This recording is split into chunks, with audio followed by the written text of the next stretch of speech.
FIFA cup is related to which sport? FIFA cup किससे संबंधित हो जाता है? फीफा कप की जो बात करें तो ये किससे संबंधित हो जाएगा भाई? फीफा कप संबंधित हो जाता है आपका फुटबॉल से। लेकिन जरा फीफा कप किससे संबंधित हो जाएगा? फीफा कप आपका फुटबॉल से संबंधित हो जाएगा। बहुत बढ़िया, नेक्स्ट बात करते हैं। अगला क्या रॉबर्ट्स कप? रॉबर्ट्स कप किससे संबंधित हो जाएगा? रॉबर्ट्स कप भी आपका फुटबॉल से संबंधित हो जाएगा। रॉबर्ट्स कप भी किससे संबंधित हो जाएगा? फुटबॉल से संबंधित हो जाएगा। फटाफट से चलो आगा खां कप की जब बात करें तो आगा खां का पता चला किससे संबंधित हो जाएगा? हाँ, हॉकी से। बिल्कुल सही कहा। तो आगा खां कप किससे संबंधित हो जाएगा? हॉकी से संबंधित हो जाएगा। लेकिन बात करें रणजी ट्रॉफी, ये तो आपने बहुत ज्यादा सुनी होगी, न्यूज़ में रहती है। तो रणजी ट्रॉफी किससे संबंधित हो जाएगी? रणजी ट्रॉफी भाई क्रिकेट से संबंधित हो जाएगी। रणजी ट्रॉफी किससे संबंधित हो जाएगी? रणजी ट्रॉफी आपकी क्रिकेट से संबंधित हो जाएगी। अगला देखो जरा, अगला क्या? थॉमस कप किससे संबंधित हो जाएगा? ये बात करें आपसे थॉमस कप की तो ये आपका बैडमिंटन से संबंधित हो जाएगा। किससे? बैडमिंटन से संबंधित हो जाएगा थॉमस कप। आंसर क्या हो जाएगा? बैडमिंटन। फिर बात करें चैंपियंस ट्रॉफी, चैंपियंस ट्रॉफी सबसे ज्यादा पॉपुलर हो जाता है तो किससे संबंधित हो जाएगी? ये भी आपका क्रिकेट से संबंधित हो जाएगी। चैंपियंस ट्रॉफी भी आप लोग लिखेंगे क्रिकेट से संबंधित हो जाएगी। तो थॉमस किससे? बैडमिंटन से। आपको स्पोर्ट्स रिलेटेड पूछ लेते हैं कौन सा किससे संबंधित है तो थॉमस बैडमिंटन होगा। और चैंपियंस ट्रॉफी की बात करें तो चैंपियंस ट्रॉफी आपकी जो है क्रिकेट से संबंधित होगी। बहुत बढ़िया, चलें आगे। ड्यूरेंट कप, ड्यूरेंट कप किससे संबंधित हो जाएगा? ड्यूरेंट कप आपका फुटबॉल से संबंधित है। ड्यूरेंट कप किससे संबंधित है? ड्यूरेंट कप आपका जो है फुटबॉल से संबंधित हो जाता है। नेक्स्ट बात करें in which field is Dronacharya award given? Dronacharya award किसको दिया जाता है? तो आपको पता है द्रोणाचार्य कौन थे? अर्जुन के गुरु हैं। अर्जुन के गुरु हुआ करते थे द्रोणाचार्य। अच्छा, मैंने क्यों आंसर दिया कि अर्जुन के गुरु हुआ करते थे? ये आपने भी सोचा, आपने भी अर्जुन के गुरु सोचा। अर्जुन के गुरु के नाम से फेमस है द्रोणाचार्य। शिष्य तो उनके बहुत सारे थे। क्या युधिष्ठिर उनके शिष्य नहीं थे? नकुल सहदेव उनके शिष्य नहीं थे? भीम उनके शिष्य नहीं थे? क्या दुर्योधन दुशासन बाकी सारे कौरव थे क्या वो उनके शिष्य नहीं थे? सब लोग शिष्य थे, लेकिन फिर भी अर्जुन के गुरु के नाम से फेमस है क्योंकि अर्जुन को लोग जानते हैं। तो एक ऐसा नहीं है अच्छा गुरु भी अच्छा शिष्य बना रहा है, एक अच्छा शिष्य भी अच्छे गुरु को नाम कर देता है या फिर गुरु का नाम रोशन कर देता है एक अच्छा शिष्य भी। तो आपसे भी बहुत सारी उम्मीदें हैं, आप भी हमारा थोड़ा सा नाम रोशन करेंगे। आइए तो सबसे पहले बात, ये जो द्रोणाचार्य अवार्ड है ये द्रोणाचार्य अवार्ड किस क्षेत्र में दिया जाता है, किस फील्ड में दिया जा रहा है? तो द्रोणाचार्य गुरु ऐसा मतलब जो ट्रेनर होते हैं उनको ये अवार्ड दिया जाता है। इसको दिया जाता है जो ट्रेनर होते हैं उन ट्रेनर्स को अवार्ड दिया जाता है। नेक्स्ट बात करते हैं अगली वाली। How much is the national flag of India and what is it's width? अगर हम बात करें नेशनल फ्लैग ऑफ इंडिया की तो आपसे पूछ सकते हैं, कई बार कंफ्यूजन हो जाते हो, बताओ इसका आंसर क्या होगा? सिंपल सा है, 3:2 का रेशियो हो जाएगा। यदि बात करें हमारा जो नेशनल फ्लैग है इसका डिजाइन किसके द्वारा तैयार किया गया है? यदि इसके डिजाइन की बात की जाए तो इसका जो डिजाइन है उसको तैयार किया गया पिंगली वेंकैया जी के द्वारा। किसके द्वारा तैयार किया गया है? पिंगली वेंकैया। कहां के रहने वाले थे? एक्चुअली ये बिलोंग करते थे आंध्र प्रदेश से। कहां से बिलोंग करते थे? आंध्र प्रदेश से। अगर आपसे पूछे जो हमारी संविधान सभा थी, जो हमारी संविधान सभा थी उस संविधान सभा ने कब एडॉप्ट किया था नेशनल फ्लैग को? आपसे ये भी पूछ लेता है। जो हमारी संविधान सभा की ट्राइकलर हम यूज कर रहे थे, लेकिन यही ट्राइकलर हमारे देश का राष्ट्रीय ध्वज होगा, ऐसा कब एडॉप्ट किया गया था संविधान सभा के द्वारा? तो वो जो डेट थी वो हो जाती है आपकी 22 जुलाई। क्या हो जाती है? 22 जुलाई 1947 वो डेट हो जाती है आपकी। आज ही जरा फटाफट से। Where is the circle in the middle of the Indian republic? ये भी पूछ लिया उसमें हाउ मेनी स्पोक्स हैं तो सभी को पता है कि उसमें 24 स्पोक्स हो जाते हैं। कितने स्पोक्स हो जाते हैं? 24 स्पोक्स हो जाते हैं, ये आपको बताइए। अगला क्वेश्चन देंगे। अगला क्या है? Who was the creator of the national flag? अभी बताया creator of the national flag कौन हो जाते हैं? पिंगली वेंकैया। अभी बताया था आंध्र प्रदेश से रहने वाले थे पिंगली वेंकैया, इनका आंसर हो जाता है। नेक्स्ट बात करेंगे अगले वाले की। अगला वाला where is the national symbol? Where is the national symbol of Satyameva Jayate? सत्यमेव जयते को कहां से लिया गया है? तो बता कहां से लिया गया? बहुत ही फेमस मुंडको उपनिषद से लिया गया है। तो लिखेंगे कहां से लिया गया है? सत्यमेव जयते इज टेकन फ्रॉम मुंडको उपनिषद। बहुत बार पूछा गया प्रश्न है भाई, मुंडको उपनिषद से लिया गया है। सत्यमेव जयते is taken from the Mundaka Upanishad. Next अगला अगला क्या कहता है? अगला और इज नेशनल फ्लावर? बताने की जरूरत है क्या? बताने की जरूरत है कि नेशनल फ्लावर क्या होगा? लोटस और कमल। जो लोटस हो जाता है वही आप लोटस जो जो लोटस है वही आपका नेशनल फ्लावर हो जाएगा। ये तो बात करें what is the national bird? तो पीकॉक है। पीकॉक माने हो जाता है मोर। तो मोर हमारा नेशनल बर्ड हो जाता है। अच्छा एक चीज बताना, आप जरा कमेंट बॉक्स में आपके कमेंट पढ़ूंगा कि जैसे मोर है, मोर को पीकॉक कहते हैं, और जो मोरनी होती है उसको क्या कहते हैं? मेल और फीमेल अलग अलग हो जाते हैं, तो मोर को पीकॉक कहते हैं। मोरनी को क्या कहा जाता है? आप लोग कमेंट बॉक्स में बताइएगा, देखेंगे आपके कमेंट बॉक्स किसने क्या आंसर दिया। तो ये हो गया नेशनल बर्ड। इसके अलावा हम बात करें, आपसे पूछा नेशनल ट्री कौन सा हो जाता है? कौन सा हो जाएगा? बनियान का जो ट्री है वही भारत का नेशनल ट्री हो जाएगा। किसका? बनियान का जो पेड़ होता है वही भारत का नेशनल ट्री हो जाएगा। नेक्स्ट बात करें national aquatic animal of India, dolphin. सभी को पता है नेशनल एक्वेटिक एनिमल कौन सा होता है? डॉल्फिन। देखो ये जो क्लास है ना, ये क्लास सभी एग्जाम्स को टारगेट करके बनाई गई है, चाहे वो सीजीएल हो, सीजीएल हो, डिफेंस हो, कोई सा भी एग्जाम हो जहां पर स्टडी करते हो। अब इसमें एमटीएस की एचबी भी है, एशियन रेलवे भी है, जितने भी एग्जाम्स हैं, कुछ नेवी के जो भी एग्जाम हो जाते हैं सबको टारगेट करके बनाई गई है। तो हर एग्जाम का लेवल थोड़ा ऊपर नीचे है, और ऐसा नहीं बड़ा एग्जाम है तो उसमें मान लीजिए सीडीएस एग्जाम की बात करें तो उसमें पूछेगा ओजोन डे बनाया जाता है, ऐसा नहीं कि पूरा डे पूछा नहीं जाएगा, वो भी पूछा जाता है। तो आपको आसान भी पढ़ना पड़ेगा, आपको मिडिल लेवल भी पढ़ना पड़ेगा, और आपको टॉप लेवल भी पढ़ना पड़ेगा। तो सारी चीजों को ध्यान रखते हुए मैंने क्लास बनाई। इसलिए लास्ट में जो रिवीजन क्वेश्चन डाले हैं हर तरीके के क्वेश्चन डाले हैं ताकि आपके गलत ना हो, तो इनको फटाफट पढ़ने पड़ता है, छोटे की स्पीड में करते हुए लिखते हो, लेकिन पढ़ना जरूरी है। आपके क्वेश्चन गलत नहीं होने चाहिए इस क्लास के बाद में।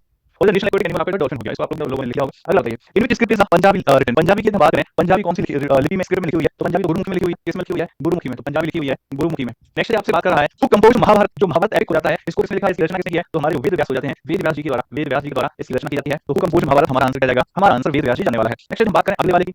What is Kalidas called? Kalidas को क्या कहा जाता है? शेक्सपियर ऑफ इंडिया के नाम से जाना जाता है। कालिदास को किस नाम से जाना जाता है? शेक्सपियर, शेक्सपियर ऑफ इंडिया के नाम से कालिदास को जाना जाता है। नेक्स्ट आपसे पूछे अगला वाला, where is the headquarters of national defence academy? NDA के हेडक्वार्टर कहां पर देखने को मिलेंगे? भाई एनडीए की बात करें, यदि आपसे बात करें एनडीए नेशनल डिफेंस एकेडमी की, नेशनल डिफेंस एकेडमी की, तो इसके हेडक्वार्टर्स आपको खड़गवासला में खड़गवासला में देखने को मिल जाएंगे। और यदि आपसे बात करें आईएमए की, इंडियन मिलिट्री एकेडमी की, इंडियन मिलिट्री एकेडमी के हेडक्वार्टर्स आपको कहां पर देखने को मिल जाएंगे? देहरादून में देखने को मिल जाएंगे। देहरादून में इंडियन मिलिट्री एकेडमी के हेडक्वार्टर्स आपको देखने को मिल जाएंगे। ठीक है, तो इंडियन मिलिट्री एकेडमी कहां पर? देहरादून में। एनडीए की बात करें, एनडीए कहां पर? खड़गवासला में होती है। आपने नेशनल डिफेंस एकेडमी पूछा तो आपने आपका आंसर खड़गवासला जाना चाहिए। चलिए बहुत बढ़िया बात होगी। इंडियन मिलिट्री यही पूछ लिया, इंडियन मिलिट्री एकेडमी कहां पर लोकेटेड है? इंडियन मिलिट्री एकेडमी आपको देहरादून में देखने को मिल जाएगी। और देहरादून किसकी राजधानी हो जाती है? उत्तराखंड की राजधानी हो जाती है। और क्या देखने को मिलेगा देहरादून में? एफआर फॉरेस्ट रिसर्च इंस्टीट्यूट है ना, तो ये लिखो जरा, फॉरेस्ट रिसर्च इंस्टीट्यूट की बात की जाएगी तो फॉरेस्ट रिसर्च इंस्टीट्यूट एफआरआई आपको यही देखने को मिल जाएगा। देखिए देहरादून में जब आप घंटाघर से लेकर आईएमए की तरफ जाएंगे, यहाँ पर आईएमए है, यहाँ पर सेंटर में घंटाघर है देहरादून में, घंटाघर। तो घंटाघर से जब आप आईएमए की तरफ जाएंगे तो यहीं बीच में इस साइड में यहाँ एफआरआई देखने को मिलेगा। आईएमए तो इधर भी है और आईएमए तो इधर भी है, लेकिन एफआरआई साइड में यहाँ पर देखने को मिल जाएगा। एफआरआई से पहले यहाँ पर आईएमए को बुलाएंगे और ये यहाँ पास देखने को मिल जाता है। चलिए नेक्स्ट पूछ आपसे Paradip port located, Paradip port कहां पर है? तो पोर्ट हमने पढ़े थे, लिखना जरा फटाफट से, फिर से रिवीजन कर लेते हैं। पहले फिर से रिवीजन की बात की जाए तो यहाँ पर सिर्फ हम जल्दी से लिखेंगे, यहाँ पर कौन सा पोर्ट है? कांडला पोर्ट है। कांडला दूसरे में यहाँ पर कौन सा पोर्ट है? यहाँ पर कांडला पोर्ट है। कांडला पोर्ट के जो हम नीचे आए थे तो महाराष्ट्र में हमें कौन सा पोर्ट दिखा? मुंबई पोर्ट और आपका जवाहरलाल नेहरू जी, जेएल हेडक्वार्टर जो है देखने को मिला था। इसके बाद में गोवा में आ रहे थे तो मार्मी गांव कहां पर देखने को मिला था, आपका गोवा में देखने को मिला था। कर्नाटक में जब आए थे तो न्यू मैंगलोर कहां पर देखने को मिला था, न्यू मैंगलोर कर्नाटक में देखने को मिला था। केरल में जब आए थे तो कोचीकोड केरल में देखने को मिला था, कोचीकोड केरल में देखने को मिला था। जब हम तमिलनाडु में आए थे तो तमिलनाडु में तूतीकोरिन था, चेन्नई था और एन्नोर था, एन्नोर कामराजार जिसको बोलते हैं। तो तूतीकोरिन, चेन्नई और एन्नोर तीन पोर्ट आपको तमिलनाडु में देखने को मिले थे। इसके बाद आप आंध्र प्रदेश में आए थे तो आंध्र प्रदेश में आपने देखा था विशाखापट्टनम को, किसको, विशाखापट्टनम को। तो विशाखापट्टनम कहां पर था, विशाखापट्टनम जो पोर्ट था वो आपको आंध्र प्रदेश में देखने को मिला था। इसके बाद में बात करेंगे ओडिशा की, तो ओडिशा में आपको देखने को मिला था पैरादीप। कौन सा पोर्ट हो गया था, पैरादीप। इसके बाद बात करेंगे वेस्ट बंगाल की, तो वेस्ट बंगाल में आपको एक तो कोलकाता देखने को मिला था और कोलकाता के साथ में एक हो जाता है हल्दिया, कोलकाता और हल्दिया पोर्ट हो जाते हैं। तो यहाँ पे आपसे पूछा हुआ है, आपसे क्या पूछा हुआ है भाई, आपसे जो पूछा हुआ है वही पूछा हुआ है,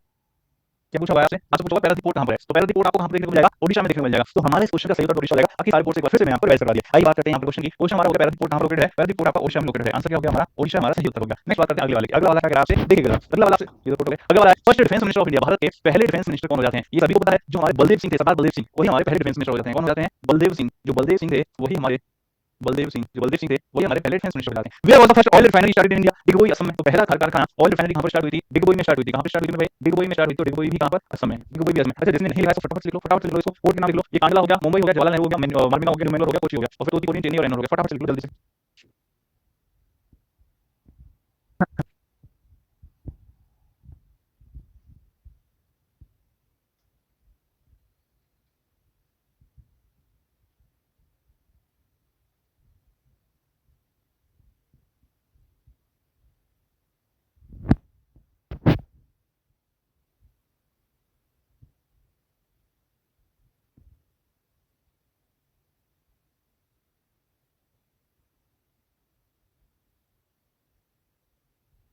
हो गया भाई, चलिए अगला देखिए, अगला क्या Who is called what is called white gold? White gold किसको कहा जाता है भाई, white gold आपको कॉटन को कहा जाता है। कॉटन को क्या कहा जाता है, कॉटन को कहा जाता है white gold। जो पास है उसको आपका white gold, सफेद गोल्ड के नाम से जाना जाता है, सफेद सोने के नाम से। अच्छा गोल्डन फाइबर, गोल्ड फाइबर किसको कहा जाता है, जूट। आपने सुना होगा जूट। ये क्वेश्चन है एसएससी में आने वाले, एसएससी की प्रीवियस में पूछे गए हैं और ये क्वेश्चन है एसएससी में आने वाले। गोल्ड फाइबर किसको कहा जाता है, तो जो जूट हो जाता है जूट को गोल्ड फाइबर कहा जाता है।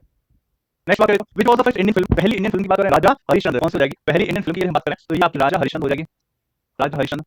नेक्स्ट कहिए पहली बोलने वाली फिल्म, पहली बोलने वाली फिल्म ये कौन सी हो जाएगी, आलम आरा हो जाएगी। कौन सी हो जाएगी, आलम आरा। तो पहली फिल्म की जब बात करेगा वो आपकी राजा हरिश्चंद्र हो जाएगी और पहली बोलने वाली फिल्म की जब बात करेगा तो वो आलम आरा हो जाएगी। ये दोनों बातें भी और इंपॉर्टेंट है, ये पूछ लेता है। नेक्स्ट सुनिए अगला वाला क्या है, who was the first education minister of India, Bharat के पहले एजुकेशन मिनिस्टर कौन हो जाते हैं, मौलाना अबुल कलाम आजाद। कौन हो जाएंगे भाई, मौलाना अबुल कलाम आजाद, मौलाना अबुल कलाम आजाद हो जाएंगे भारत के पहले मिनिस्टर। ये भी आंसर हो जाएगा। Who initiated English education in India, Bharat में इंग्लिश एजुकेशन की बात की कई बार से पूछा जाता है, क्वेश्चन आता है कि भारत में एजुकेशन के लिए 1 लाख रुपए कब दिए गए थे, भारत में इंग्लिश एजुकेशन के लिए 1 लाख रुपए ये बात करिए कब दिए गए थे। तो एक एक्ट आया था जिसको बोलते हैं चार्टर एक्ट ऑफ 1813, 1813 का चार्टर एक्ट, जिसमें शिक्षा के लिए 1 लाख रुपए दिए गए थे। जिसमें क्या है, ये तो भारतीयों के द्वारा ही, भारतीयों ने जो टैक्स दिया वो ब्रिटिश रूल करके उनके पास उसमें से 1 लाख रुपए अलग दिए गए एजुकेशन के लिए। तो आपसे कई बार पूछ लेता है 1 लाख रुपए किस एक्ट में दिए गए थे एजुकेशन के लिए, वो दिए गए थे आपका जो है, वो दिए गए थे आपका इस वाले में, कौन से में, चार्टर एक्ट ऑफ 1813 में। इसके अलावा ये दूसरी बात करें, आपसे कहता है कि इंडियन एजुकेशन में जो इंडियन इंग्लिश एजुकेशन हो जाती है वो इनिशिएटिव किसके द्वारा इनिशिएट किया जाता है, 1 लाख रुपए खेले थे। आगे चल के मैकेले मिनट्स आई थी तब जाकर के यूज होता है, तो मैकेले, लॉर्ड मैकेले। कौन हो जाएगा, लॉर्ड मैकेले। आगे चल के 1854 में चार्ल्स डिस्पैच में आया था, वो भी इंग्लिश एजुकेशन से रिलेटेड था। एक लॉर्ड मैकेले वो व्यक्ति हो जाता है, मैकेले मिनट्स लेकर आया था जो इंग्लिश एजुकेशन से रिलेटेड हो जाएगी। आंसर आपका लॉर्ड मैकेले जाने वाला है इससे संबंधित। Next, how many main organs of the United Nations are, United Nations की बात करें, यूनाइटेड नेशंस की स्थापना कब हुई थी, जब सेकंड वर्ल्ड वॉर खत्म हो गया था 1945 में, तो विश्व में शांति बनी है और वर्ल्ड वॉर जैसे हालात में शांति बनाए रखने के लिए 24 अक्टूबर की बात हो जाती है। 24 अक्टूबर 1945 की स्थापना हुई थी, किसकी स्थापना हुई थी, यूनाइटेड नेशंस की। और ये जैसे मेन ऑर्गन्स की बात करें तो इसके मेन 6 ऑर्गन्स आपको देखने को मिलेंगे। कितने ऑर्गन्स देखने को मिलेंगे, 6 मेन ऑर्गन्स आपको देखने को मिल जाएंगे। नेक्स्ट पूछा है, who is the chairman of NITI Aayog, सबसे पहले नीति आयोग क्या होता है। देखिए हमारे देश में दो प्रकार की बॉडी देखने को मिलती है, एक वो body in the sense organisation, सही बात नहीं है यहाँ पर, एक वो संस्थान को ऑर्गेनाइजेशन जिसको संविधान के द्वारा बनाया गया और जिसको संविधान के द्वारा बनाया गया, किसी न किसी आर्टिकल में मेंशन है, उसको हम कॉन्स्टिट्यूशनल ऑर्गेनाइजेशन बोलते हैं, कॉन्स्टिट्यूशनल बॉडी बोलते हैं। दूसरी तरफ ऐसा ऑर्गेनाइजेशन जो संविधान ने नहीं बनाया बल्कि सरकार ने अपनी जरूरत के हिसाब से बनाया, उसको स्टैट्यूटरी बॉडी बोला जाता है। तो जिसे संविधान ने बनाया वो कॉन्स्टिट्यूशनल बॉडी बोला जाएगा और जिसे संविधान ने पार्लियामेंट ने या प्रेसिडेंट और सरकार ने बनाया उसे स्टैट्यूटरी बॉडी बोला जाता है। समझ के बात को। तो ये जो नीति आयोग है इसे संविधान ने नहीं बनाया, इसे सरकार ने बनाया, तो नीति आयोग एक प्रकार की स्टैट्यूटरी बॉडी हो जाती है, फिर स्टैट्यूटरी बॉडी। अच्छा इसके अलावा यदि बात करें नीति आयोग से संबंधित तो पहले इसका नाम हुआ करता था प्लानिंग कमीशन, पहले क्या नाम हुआ करता था इसका, पहले इसका नाम हुआ करता था मेरे भाई प्लानिंग कमीशन, लेकिन 2015 में इसका नाम बदल दिया गया और 2015 में इसका नाम बदल के कर दिया गया नीति आयोग। तो आज आपको ये नीति आयोग के नाम से देखने को मिलेगा। अब आपसे पूछ रहा है कि इसके अध्यक्ष कौन होते हैं, याद रखना जो भारत का प्रधानमंत्री होता है वो इसका चेयरमैन होता है। इसका चेयरमैन कौन होता है, जो भारत का प्रधानमंत्री होता है वही इसका चेयरमैन होता है। लेकिन इसका डायरेक्टर तो अपॉइंट किया जाता है, लेकिन इसका जो चेयरमैन है, जो अध्यक्ष है वो भारत देश का प्रधानमंत्री होता है। आपसे चेयरमैन पूछा गया है तो चेयरमैन कौन हो जाएगा, PM is the x official chairman of NITI Aayog, NITI Aayog के अध्यक्ष हो जाते हैं प्रधानमंत्री। नेक्स्ट अगला क्वेश्चन देखो, अगला question what is the full form of GST. देखो सिंपल सा क्वेश्चन है लेकिन कई बार पूछ लेता है, गुड्स एंड सर्विसेज टैक्स। कई बार ऐसा होता है इतना भी आसान प्रश्न हो ना एग्जाम हॉल में बैठ के आ सकता है, ऐसा पता नहीं कितना टफ है। जैसे एग्जाम हॉल से बाहर निकलो या आपकी पेपर सबमिट हो जाए, कॉपी सबमिट हो जाए, उसके बाद देखो आप या पेपर सबमिट हो जाए, ऑफलाइन देखो, कॉपी सबमिट, उसके बाद देखो आप कैसा लग रहा है, यार ये क्वेश्चन मुझे आता था, आपके साथ जो अबे यार ये क्वेश्चन तो मुझे आता था, हो जाता है कई बार। इसलिए अच्छा वो चीजें कभी होंगी जो आपने ज्यादा प्रैक्टिस कर ली हो तो हो सकता है भी होंगी, लेकिन होने के चांसेस कम हो जाते हैं। अगर जनरली आपके साथ 5 से 6 क्वेश्चन ऐसा होता है तो आपने प्रैक्टिस कर ली हो तो हो सकता ना हो, तो एक आध क्वेश्चन हुआ तो होता नहीं होगा, ये प्रैक्टिस की कमी के कारण होता है। What is the minimum age limit for the candidate of panchayat election, panchayat election के लिए मिनिमम एज लिमिट कितनी हो जाती है, फटाफट से लिखो, सारी एज लिमिट करवा देता हूं। एक तरफ हम लिख लेते हैं लोकसभा, फिर हम लिख लेते हैं राज्यसभा, फिर हम लिख लेते हैं प्रेसिडेंट, दूसरी तरफ हम लिख लेते हैं विधानसभा राज्य की, फिर हम लिख लेते हैं विधान परिषद और एक तरफ लिख लेते हैं गवर्नर। इसके अलावा यहां पर लिख लेते हैं वाइस प्रेसिडेंट एंड पीएम, यहां पर लिख लेते हैं गवर्नर के बाद में सीएम और कोई होता नहीं है, तो यहां पर सीएम के अलावा पंचायत भी लिख लेते हैं, पंचायती राज। पंचायत के लिए। मिनिमम एज में आप सभी को बता रहा हूँ, मिनिमम एज की बात करेंगे, लोकसभा की मिनिमम एज कितनी चाहिए? 25 साल चाहिए। कितनी चाहिए? 25 साल। राज्यसभा के लिए कितनी चाहिए? 30 साल। तो जब यहाँ 25 चाहिए तो विधानसभा में भी 25 चाहिए, यहाँ 30 चाहिए तो विधान परिषद में भी 30 चाहिए। अब बात करते हैं राष्ट्रपति के लिए। राष्ट्रपति के लिए क्योंकि 35 साल होती है, तो आप सभी को पता है राष्ट्रपति भी इसलिए चुना जा रहा है, राष्ट्रपति बन सके तो सीट 35 साल होगी, और इसी के यहाँ पर राज्य को चला रहा होता है तो सीट 35 साल होगी। अब बात करते हैं पीएम की। पीएम की बात करें तो पीएम या तो राज्यसभा से होगा, पीएम या तो लोकसभा से होगा। मिनिमम एज की बात की जा रही है, और क्योंकि मिनिमम एज की बात की जा रही है, लोकसभा या राज्यसभा से होने वाला है, तो हम क्या करेंगे? मिनिमम। वैसे कैसे भी कर लो, मिनिमम की बात करेंगे तो मिनिमम लोकसभा की होती है, इसका मतलब पीएम की मिनिमम एज हम कितनी रखेंगे? 25 ईयर्स रखेंगे। सेम ऐसे जो सीएम होता है वो या तो विधान परिषद से होगा या विधानसभा से होगा, लेकिन जब मिनिमम की बात की जा रही है तो हम विधान परिषद सभा वाले को कंसीडर करेंगे, और विधानसभा का कितना हो जाएगा? 25 ईयर्स हो जाने वाला है। इसके अलावा यदि हम बात करें पंचायत की, तो पंचायत राज की जो इलेक्शन में खड़े होने की उम्र है वो आपकी 21 ईयर्स हो जाती है। कितनी हो जाती है? 21 ईयर्स हो जाती है। अब हम बात करते हैं यहाँ, अब हम बात करते हैं वोटिंग एज की। इसकी बात करते हैं वोटिंग एज की। वोटिंग एज, देखिए वोटिंग एज पहले 21 हुआ करती थी, फिर हुआ 61वां संविधान संशोधन अधिनियम, कॉन्स्टिट्यूशनल अमेंडमेंट 1988 में हुआ था, लेकिन इफेक्ट में 1989 में आया था। तो इससे वोटिंग एज को घटाकर 18 कर दिया गया। तो प्रेजेंट टाइम में वोटिंग एज कितनी हो जाती है? प्रेजेंट टाइम में वोटिंग एज आपकी 18 वर्ष हो जाती है। कितने वर्ष हो जाती है? प्रेजेंट टाइम में वोटिंग एज आपकी 18 वर्ष हो चुकी है। और हमारी सुंदर वाली वोटर हमारे पास आ चुकी है, और इसमें से हम करेंगे थोड़े से जल का सेवन। आप इसको लिखो, हम थोड़े जल का सेवन कर देते हैं।